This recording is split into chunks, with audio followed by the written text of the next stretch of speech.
আচ্ছা, ইউটিলিটি আমরা পরে জানবো। আগে দেখেন, আমরা সবার প্রথমে ওয়েবসাইটে কি নিয়ে কাজ করি? কন্টেন্টগুলো নিয়ে কাজ করি, তাই না? এই যে টেক্সটগুলো নিয়ে কাজ করি, সেক্ষেত্রে আগে আমরা কি কন্টেন্টগুলো দেখবো, এরপরে আছে কি বাকি ইউটিলিটিগুলো। এখানে যদি আসি, কন্টেন্ট বলতে আমরা কি বুঝি? এই যে টাইপোগ্রাফি, তাই না? টাইপোগ্রাফি কি আমরা অলরেডি জানি। টাইপোগ্রাফি কি? আমাদের এই যে ওয়েবসাইটের কন্টেন্টগুলো আছে বা টেক্সটগুলো আছে, এগুলোকে আমরা কত সুন্দর করে ইউজারের কাছে কি প্রেজেন্টেশন করতে পারতেছি, এটাই হচ্ছে কি টাইপোগ্রাফি। এখন এই যে টেক্সটের কালার কীরকম হবে, ব্যাকগ্রাউন্ড কালার কীরকম হবে, যত সুন্দর করে আপনি সাজাতে পারবেন, ওটাকে বলা হচ্ছে টাইপোগ্রাফি। আচ্ছা, টাইপোগ্রাফি এখানে যদি আসি, তাহলে দেখেন একটা আমাদের এই যে বুটস্ট্র্যাপ যখন লিঙ্ক করাইছি, আমাদের ওয়েবসাইটটা দেখেন একটা কি এই যে H1টা একটা ডিজাইন পাচ্ছে, আবার পিগুলা কি একটা ডিজাইন পাচ্ছে। এগুলো কোত্থেকে পাচ্ছে? আপনি যদি এখানে আসেন আমরা যদি বুটস্ট্র্যাপে আসি, দেখেন ওরা কি করছে, H1 ধরে কি একটা ডিজাইন করে রাখছে, H1 এরকম হবে। এরপরে দেখেন H2 লিখলে কি এরকম একটা ডিজাইন হবে। এরপরে আছে কি H3 যদি লেখেন, এরপরে আছে কি এরকম একটা ডিজাইন আসবে। এটা ওরা কি করছে, HTML সিলেক্টর ধরে এই ডিজাইনগুলো করে রাখছে। আচ্ছা, আমরা যদি এই আমাদের যে এই সিএসএসটা আছে, bootstrap.css, কথা বন্ধ করে। আচ্ছা, এখানে যদি এটাকে যদি আপনারা ওপেন করে নেন, আমাদের জাস্ট এখানে আসেন, সিএসএস bootstrap.css, এখানে নিচে আসেন, দেখেন সিএসএস গুলো কি লেখা আছে। আমরা যদি একটু সার্চ দিই, কন্ট্রোল এফ, এফ দিয়ে আমি লিখলাম কি H1, দেখেন এখানে ওরা কি করছে, H6 থেকে H1 থেকে H6 পর্যন্ত যে HTML ট্যাগগুলো আছে, এগুলোকে কি সিলেক্ট করে কি করে দিছে, দেখেন মার্জিন টপ হবে 0, মার্জিন বটম একটা দিছে। এরপরে কি দেখছেন, ফন্ট ওয়েট দিছে কত 500। এরপরে লাইন হাইট দিছে কি 1.2, কালার একটা দিছে, ওদের ভেরিয়েবল কালার ইউজ করছে। তাহলে দেখেন এখানে যদি আপনি একটা H1 লেখেন, তাহলে এই যে সিএসএস গুলো অটোমেটিক কি পেয়ে যাবে। তাহলে এগুলো লেখা আছে, ওরা এখানে দিয়ে দিছে যে আপনি H1 বা এই ধরনের পি ট্যাগগুলো যদি লেখেন, অটোমেটিক কি এই যে সিলেক্টরগুলো আছে এই ধরনের একটা কি স্টাইল দিবে। আমরা এটা কি বুঝতে পারছি তো, তাই না? আমরা যদি এটাকে এখান থেকে নিয়ে দেই, কপি কন্ট্রোল সি,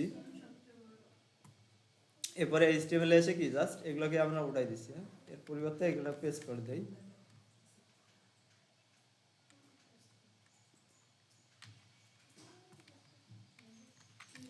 আচ্ছা, এটাকে সেভ করে এখন আউটপুটে এসে কি রিফ্রেশ করি, দেখেন এতে দেখেন অটোমেটিক কি এগুলা এরকম একটা ডিজাইন পেয়ে যাচ্ছে। আবার নিচে আসেন, এরপরে আছে কি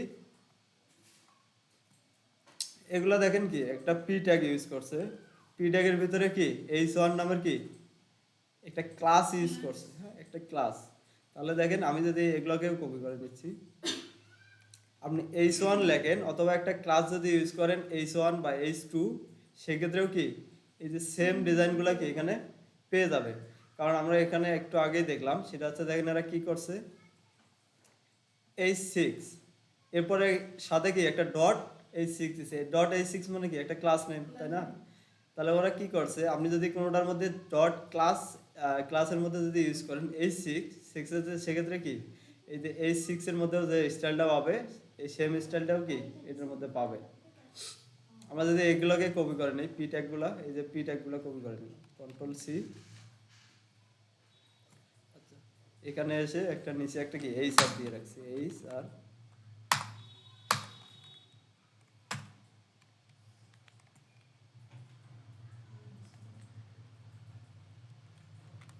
সেভ করলাম।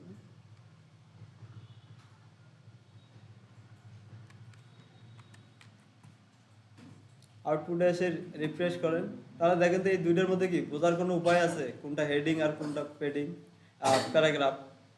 দুইটার মধ্যে কি কোনো বোঝার কোনো উপায় নেই, আউটপুট দুইটারই কি সেম। দুইটা আউটপুট সেম, বাট দুইটা ট্যাগ কি সেম না? অবশ্যই হেডিংয়ের কাজ একটা, পির মধ্যে যদি আপনি H1 ইউজ করেন, শুধু কি একটা স্টাইল পাচ্ছে, বাট এটা কখনো কি হেডিং না। আপনি যতই চেষ্টা করেন নিজের নাম কিন্তু এই যে পরিচয় কিন্তু চেঞ্জ করতে পারবেন না। সো আপনি স্টাইল যে কোনো রকম নিতে পারেন, হ্যাঁ? এখন দেখা যাচ্ছে যে আপনি স্টাইল আপনার যেরকমই হোক না কেন, কাজ কিন্তু আপনাদের পরিচয় কি পরিচয় সেম ওটাই থাকবে। সেম ক্ষেত্রে এখানে যদি দেখেন হেডিং আর পি, আপনি ডিজাইন এক করছেন, বাট দুইটার মধ্যে কি পার্থক্য আছে, কি ব্রাউজারের ক্ষেত্রে দুইটার পার্থক্য মিনিং কিন্তু আলাদা, একটা হচ্ছে কি হেডিং আর একটা হচ্ছে কি প্যারাগ্রাফ। তা দেখেন কত ডিজাইনগুলো কত সহজ হয়ে যাচ্ছে এখন। এখন শুধু আপনি কি ক্লাস নেমগুলো ইউজ করেন, তাহলে হচ্ছে কি কাজ সেম স্টাইলগুলো পেয়ে যাচ্ছে। আচ্ছা, এরপরে আসেন,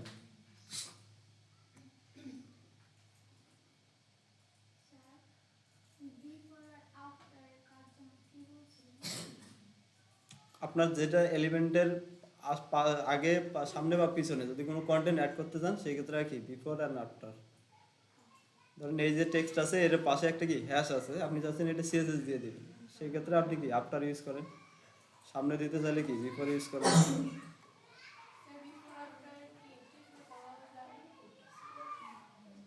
এইচটিএমএল দিলে তো আপনাকে এইচটিএমএল লিখতে হবে।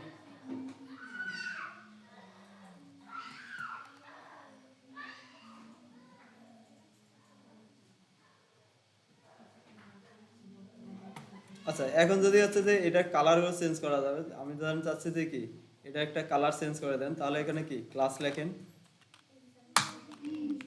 টেক্সট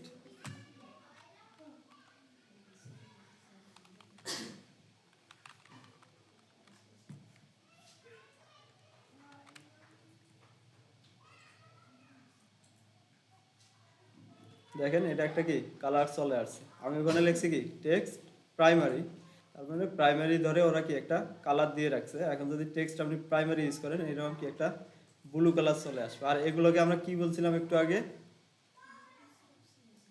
এই যে ছোট ছোট H1 H2, এরপরে আছে কি টেক্সট প্রাইমারি, এই যে ক্লাসগুলো আছে এগুলোকে বলে কি ইউটিলিটি। হ্যাঁ, আর ইউটিলিটির মধ্যে এই যে কালার প্রপার্টি যেগুলো আছে এগুলোকে বলি আমরা কন্টাক্সুয়াল ক্লাস, কন্টাক্সুয়াল ক্লাস ইউটিলিটি, এগুলোকে বলে কন্টাক্সুয়াল ইউটিলিটি। কন্টাক্সুয়াল ইউটিলিটি আবার কেন বলতেছি দেখেন, এই যে প্রাইমারিটা আছে না, আমরা যদি এখান থেকে কালারে যাই, কালার যদি আইসা বললো একটু দেখে নিয়ে নিচে আসেন, ইউটিলিটিতে আসেন, এখান থেকে কালার্স, হ্যাঁ রাইট ক্লিক করে এটা নতুন ট্যাবে ওপেন করে নিচ্ছি। দেখেন এদের হচ্ছে কি কয়েকটা কালার আছে, একটা হচ্ছে কি প্রাইমারি, এরপরে দেখেন এটাকে বলতেছে কি প্রাইমারি এমফাসিস, এরপরে আছে কি সেকেন্ডারি কালার, সেকেন্ডারি এমফাসিস, এরপরে কি সাকসেস, সাকসেস, এরপরে আছে কি ডেঞ্জার, এরপরে আছে কি ওয়ার্নিং, এরপরে আছে কি ইনফো, এরপরে লাইট, এরপরে ডার্ক, এই ধরনের কি ওদের কিছু কালারেরা কি লেগে রাখছে। এর সামনে একটা বলতেছে কি টেক্সটের জন্য হচ্ছে কি টেক্সট, এই কালারগুলো কিন্তু চেঞ্জ হচ্ছে না, চেঞ্জ হচ্ছে কোথায় প্রত্যেকটা এলিমেন্টের ক্ষেত্রে আলাদা আলাদা। যেমন এখন যদি বর্ডারের ক্ষেত্রে আসি, নিচে যদি আসেন এটা দেখতে আসছে কোথাও হয়তো,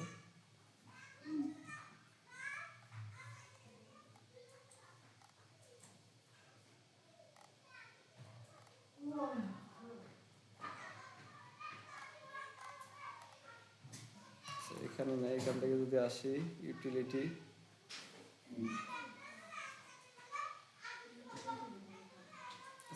টেক্সটের মধ্যে গেলাম,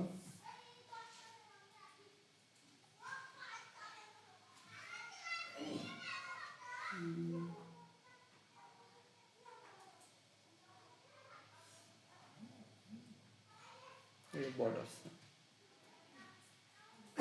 আচ্ছা, এখানে দেখেন বর্ডারের ক্ষেত্রে কি কালারগুলো কিন্তু চেঞ্জ হয় না। আপনি যদি এখানে আমরা নিচে আসি, এই যে বর্ডারের কালার দেখেন, বর্ডার আছে কি প্রাইমারি, এরপরে আছে কি সেকেন্ডারি, তাহলে কালারগুলো আছে কি চেঞ্জ হচ্ছে না, শুধু চেঞ্জ মানে এর সামনের যে ইয়েগুলো আছে মানে একটার সাথে আরেকটা কি কন্ট্যাক্ট করতেছে। যেমন আমরা বলি না কন্ট্যাক্টে তুই আপনি এত এটা দেন, আপনি এটা দেন, দুইজনে মিলে কি একটা কাজ করি, ওই সেম ধরনের এরা কি শেয়ার করতেছে আর কি।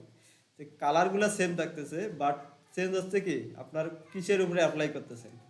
যদি আপনি টেক্সটের উপরে অ্যাপ্লাই করেন সেক্ষেত্রে হয় কি টেক্সট, বর্ডারের ক্ষেত্রে হয় কি বর্ডার, আবার যদি ব্যাকগ্রাউন্ডের ক্ষেত্রে যান সেক্ষেত্রে হবে কি ব্যাকগ্রাউন্ডের ক্ষেত্রে হবে বিজি, জাস্ট বিজি। এখানে আছে, আচ্ছা আসেন এগুলো একটা একটা করে আমরা দেখি আগে। হ্যাঁ, তাহলে এখানে বললাম আমরা H1 থেকে 6 পর্যন্ত দেখেন ওদের কি ক্লাস নেম দেয়া আছে। এখন যদি আপনি H7 লেখেন তখন আবার কিন্তু এটা কিন্তু কাজ করবে না। তাহলে এখানে যা যা আছে এগুলো এগুলাই ইউজ করতে হবে আপনাকে। আচ্ছা, এই দুইটা তো আমরা বুঝলাম। এরপরে যদি আসি স্মল, হ্যাঁ, আমরা স্মল ট্যাগ আমরা ইউজ করছি না এর আগে, দেখছি না। স্মল ট্যাগের কাজ কি? স্মল ট্যাগের কাজ হচ্ছে কি একটা লেখাকে একটু ছোট করা। তাই না? আমরা এখানে একটা নিচে এসে কি একটা এইচআর দিয়ে আর একটা পি ট্যাগ নিচ্ছি।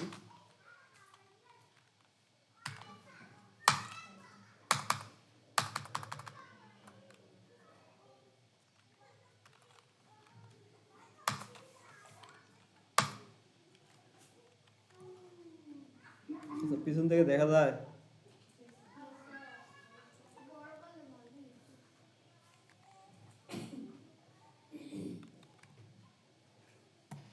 আচ্ছা, তাহলে দেখেন এখানে আছে কি বা এরকম একটা আমরা এখানে একটা স্মল ট্যাগ ইউজ করি, যদি স্মল, কারণ আমি চাচ্ছি যে এই যে এখান থেকে এই পর্যন্ত যে অংশটুকু আছে এটা হচ্ছে কি ছোট হয়ে থাকবে। সেভ করেন, আউটপুটে গিয়ে যদি আমরা রিফ্রেশ করি, আচ্ছা তাহলে দেখেন এই যে যে অংশটুকু আছে টেক্সটটুকু আছে দেখা যাচ্ছে কিনা দেখেন। এই অংশটুকু কি এটার থেকে কি একটু ছোট হয়ে গেছে না? আচ্ছা, কিন্তু এখানে একটা জিনিস দেখেন, আমরা যদি আগে এটার সাথে এটার কালারও একই দেখা যাচ্ছে, জাস্ট কি একটু ছোট হয়ে গেছে এই টেক্সটটা।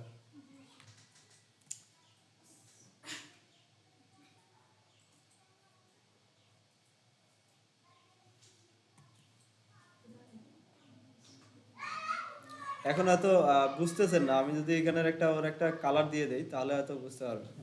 ক্লাস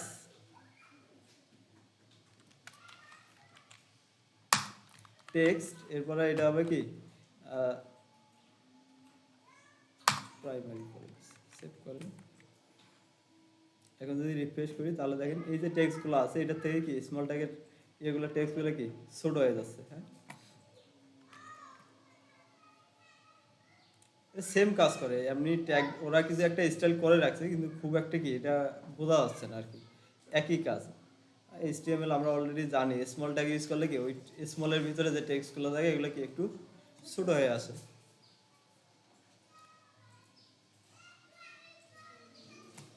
আচ্ছা, এরপরে আসেন, এরপরে আছে কি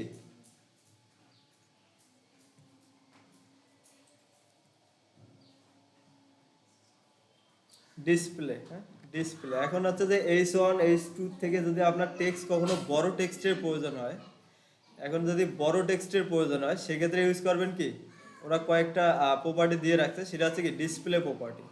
এখন ডিসপ্লের মধ্যেও দেখেন সেম আপনার হচ্ছে কি 1 থেকে 6 পর্যন্ত কি ওরা ডিসপ্লে ক্লাস দিয়ে রাখছে। এই যে দেখেন এখানে যদি ইউজ করেন, ওরা কি করছে ডিসপ্লে 1 এরপরে হচ্ছে কি 6 পর্যন্ত ক্লাস নেম দিয়ে রাখছে। এগুলো হচ্ছে কি ডিসপ্লে ইউজ করলে ফন্ট সাইজগুলো কি একটু বড় হবে। আমরা ধরেন এই যে H1 গুলো ইউজ করছি না, একটা H1 এর পরিবর্তে এখানে ইউজ করলাম কি ডিসপ্লে ডিসপ্লে 1, সেভ করেন, আউটপুটে এসে কি রিফ্রেশ করি, তাহলে দেখেন দুইটার মধ্যে পার্থক্য কি আছে। একটা H1 দিলে কি টেক্সটগুলো একটু বোল্ড হয়ে আসছে, একটু কি এর থেকে ছোট ছিল। আর ডিসপ্লে ইউজ করলে কি হচ্ছে টেক্সটগুলো আরো বড় হয়ে যাচ্ছে, কিন্তু টেক্সটের মধ্যে কি ফন্টের যে যে লেখাগুলো আছে একটু কি চিকন হয়ে যাচ্ছে। আর এটা হচ্ছে কি H1 লিখলে বোল্ড হয়ে যাচ্ছে। আচ্ছা, এই যে টেক্সটটাকে চিকন হয়ে যাচ্ছে এটাকে চাইলে আমরা কি মোটা করতে পারবো না? সিএসএস দিয়ে কিভাবে করতাম আমরা? Font wait. আচ্ছা, এই যে একটা এক্সটেনশন আছে, হ্যাঁ, বুটস্ট্র্যাপ ইন্টেলিজেন্স, এটা দিলে হবে কি আপনি যখন বুটস্ট্র্যাপের ক্লাসগুলো লিখবেন তাহলে ও আপনাকে সাজেশন দেবে। আমরা এতক্ষণ যে লিখছিলাম সাজেশন পাই নাই, কিন্তু নিজে নিজে লিখতে হয়। এক্ষেত্রে স্পেলিং মিস্টেক হতে পারে, মনেও না থাকতে পারে। আপনি যদি এটা ইনস্টল করে নেন তাহলে যখনই বুটস্ট্র্যাপ লিঙ্ক করে ক্লাস নেমগুলো লিখতে যাবেন ও আপনাকে সাজেশন দেবে।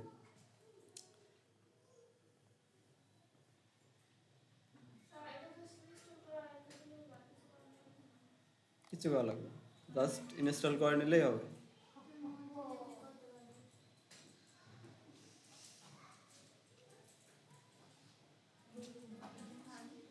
আচ্ছা, তাহলে আমরা এখানে কোথায় ছিলাম? এটাতে দেখেন, এটা হচ্ছে কি ডিসপ্লে প্রপার্টি। ডিসপ্লে যদি প্রপার্টি ইউজ করেন সেক্ষেত্রে কি হয়, এরকম কি আপনি H1 পর্যন্ত কি বড় করতে পারতেছেন। এর থেকে যদি আপনার বড় টেক্সট প্রয়োজন হয় সেক্ষেত্রে ইউজ করবে কি ডিসপ্লে, এই প্রপার্টিটা ইউজ করতে পারেন। ডিসপ্লে 1 থেকে কত পর্যন্ত? 6 পর্যন্ত। ডিসপ্লে 1 2 3 4 5 6 এভাবে ইউজ করতে পারে। আচ্ছা, এখন হচ্ছে যে কথা হচ্ছে যে এগুলো তো চিকন হয়ে আসতেছে, হ্যাঁ? আমরা তো হচ্ছে যে আমাদের যদি মোটা করার দরকার হয় সেক্ষেত্রে আমরা কিভাবে করব? সেক্ষেত্রে আমরা ইউজ করতাম কি, এমনি সিএসএস ইউজ করতাম কি ফন্ট ওয়েট। সেম জিনিসটাও কি এখানে ইউজ করবেন আপনারা। ফন্ট ওয়েটের মধ্যে যদি আসেন, টেক্সটের ভিতরে যদি যাই, ফন্ট ওয়েট কি এখানে আছে? ফন্ট সাইজ, এটা পরে আসতেছি। আচ্ছা, এই যে দেখেন ফন্ট ওয়েট, হ্যাঁ, ফন্ট ওয়েট বুটস্ট্র্যাপ আপনাদেরকে কিছু ক্লাস প্রোভাইড করতেছে। কি কি? একটা আছে ফন্ট ওয়েটের জন্য আপনি ফন্ট ওয়েটের শুধু কি শর্ট ফর্মটা লেখেন FW। দেখেন, মনে রাখাটা অনেক সহজ যদি আপনি সিএসএস প্রপার্টিগুলো মনে থাকে। বুটস্ট্র্যাপের ক্লাস মনে রাখা কি অনেক সহজ। এখন দেখেন ফন্ট ওয়েটের প্রথম দুইটা ওয়ার্ড দিয়ে দিয়েছে। একটা আছে কি FW থেকে ফন্ট ওয়েট। এরপরে হাইফেন দিয়ে লেখছে কি বোল্ড। ফন্ট ওয়েট বোল্ড দিলে কি এরকম দেখাবে। এরপরে একটা আছে কি ফন্ট ওয়েট বোল্ডার, হ্যাঁ, বোল্ডের থেকে কি একটু বেশি দেখাবে। দুইটা সেম দেখা যায় কাছাকাছি, বাট একটু কি বেশি দেখা যায়। এরপরে আছে কি ফন্ট ওয়েট সেমি বোল্ড। আপনি যদি লেখেন ফন্ট ওয়েট সেমি বোল্ড তাহলে কি এরকম দেখাবে। এরপরে আছে কি ফন্ট ওয়েট মিডিয়াম, হ্যাঁ, মিডিয়াম হলে কি এর থেকে একটু বেশি দেখাবে। এরপরে আছে কি নর্মাল বাই ডিফল্ট যে টেক্সটগুলো যেরকম থাকে সেটা হচ্ছে কি নর্মাল। এরপরে আছে কি লাইট ওয়েট, হ্যাঁ, লাইট। এরপরে আছে কি FW লাইট। এরপরে এর থেকে যদি চিকন দরকার হয় সেক্ষেত্রে হবে কি FW লাইটার। এরপরে আছে কি ইটালিক, FW ফন্ট ওয়েট, এটা না ফন্ট ওয়েট না, সরি, এটা হবে কি ফন্ট স্টাইল। আমরা এর আগে দেখছিলাম না টেক্সটগুলোকে কীভাবে স্টাইল করতাম, ফন্ট স্টাইল। এরপরে আছে কি ইতালিক, নর্মাল। তাহলে ফন্ট স্টাইল এখানে দেখেন, এটা হচ্ছে কি FST font style, FST font style. সেক্ষেত্রে হবে কি ইতালিক। এরপরে নর্মাল করতে চাইলে কি, যদি ইতালিক থাকে নর্মাল করার জন্য কি FST নর্মাল। আচ্ছা, চলেন এটা আমরা একটু ইউজ করি। তাহলে ধরেন আমরা এই যে টেক্সটটা আছে ডিসপ্লে ইউজ করছি, এটা কি অনেক চিকন আছে। আমি চাচ্ছি কি এটাকে একটা মোটা করতে। তাহলে কি হবে FS।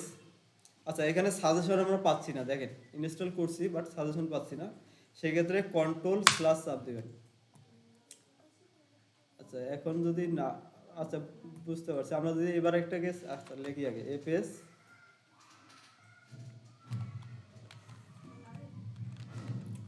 বোল্ড, তাহলে এখানে আমরা লিখে দিলাম কি FS বোল্ড। সেভ করেন। এখন যে আউটপুটে গিয়ে আমরা রিফ্রেশ করি, আচ্ছা কোনটার ভিতরে দিছি, সরি, ফন্ট ওয়েট বোল্ড। তাহলে দেখেন এটা কি বোল্ড হয়ে যাচ্ছে না। আর যদি চান এটা থেকে কি কালারটা চেঞ্জ করতে যান তাহলে কি করবেন, এটা হবে কি টেক্সটের কালার। সেক্ষেত্রে লিখতে হবে কি টেক্সট, প্রাইমারি হোক সেকেন্ডারি, আরও কি কি কালার আছে, সেকেন্ডারি আছে। এরপরে আছে কি ইনফো। এখন এগুলো কি আমি মুখস্থ করতেছি না, আপনি এখানে যান পেয়ে যাবেন সব কিছু। দেখেন এটা একটা কি ইনফো কালার চলে আসছে। এখন কালারগুলো কোথায় পাবেন, এখান থেকে নিচে আসেন, ইউটিলিটিতে যাবেন, হ্যাঁ, ইউটিলিটিতে এদের কালার্সে গেলে কালার্সে যেগুলো আছে সবগুলোই কি আপনি এখানে পেয়ে যাবেন। আচ্ছা, ব্যাকগ্রাউন্ড যদি চেঞ্জ করতে চান সেক্ষেত্রে হবে কি BG। দেখেন যদি কোনোটার ব্যাকগ্রাউন্ড আপনি চেঞ্জ করতে চান সেক্ষেত্রে হয় কি BG ব্যাকগ্রাউন্ড। আমি চাচ্ছি কি এই যে টেক্সটটা আছে এটার ব্যাকগ্রাউন্ডটা চেঞ্জ করবো। সেক্ষেত্রে ইউজ হবে কি কালারগুলো দেখেন কিন্তু চেঞ্জ নাই, হ্যাঁ, কালার যে কটা আছে সবগুলোই কি সেম। শুধু চেঞ্জ হচ্ছে কি আপনি কিসের মধ্যে দিচ্ছেন এই কালারটা। তাহলে যেহেতু আমরা ব্যাকগ্রাউন্ড হিসেবে দিচ্ছি সেক্ষেত্রে হবে কি BG। এরপরে আছে কি কালার, আর কি ছিল,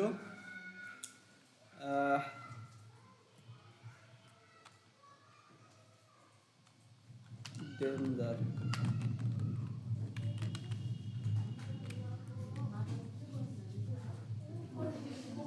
রিফ্রেশ করি তাহলে দেখেন এই যে আমাদের হেডিংটা ছিল এটার ব্যাকগ্রাউন্ডে কি দেখেন সুন্দর একটা কি ব্যাকগ্রাউন্ড কালার চলে আসছে, ডেঞ্জার কালার। আচ্ছা, আপনাদের কি খারাপ লাগতেছে?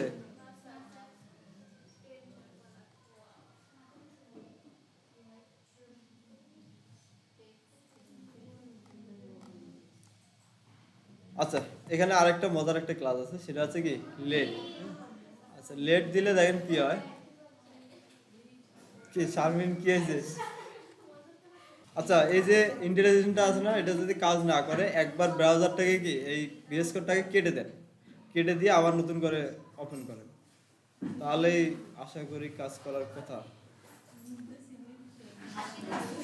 আচ্ছা, এখন যদি এখানে লিখতে ধরি, ধরেন এটা আমরা দিচ্ছি কি বিজি।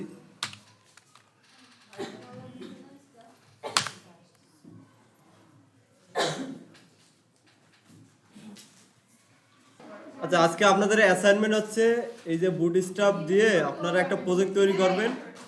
আর প্রজেক্ট তৈরি করার পরে জাস্ট এই যে যতটুকু কিছু আমরা দেখলাম, শুধু কি টেক্সটের কালার, ব্যাকগ্রাউন্ড কালার, এরপরে আছে কি এই যে H1, হ্যাঁ, এরপরে কি দেখছি, অর্থাৎ যে কয়টা জিনিস দেখছি, হ্যাঁ, এই কয়টা ইউজ করবেন। অর্থাৎ আজকে শুধু এটাই হচ্ছে যে বুটস্ট্র্যাপ আমরা ইউজ করে একটা জাস্ট চা মন চা একটু করে ফেলেন, হ্যাঁ, এটাই। বুটস্ট্র্যাপটা জানে আপনি সেট আপ করতে পারেন, সেট আপ, এটাই হচ্ছে অ্যাসাইনমেন্ট একটা, বুটস্ট্র্যাপের সেট আপ। আপনি বুটস্ট্র্যাপ সেট আপ করে জাস্ট আপনার মন মতন কি যে কোনো কিছু করেন, সমস্যা নেই।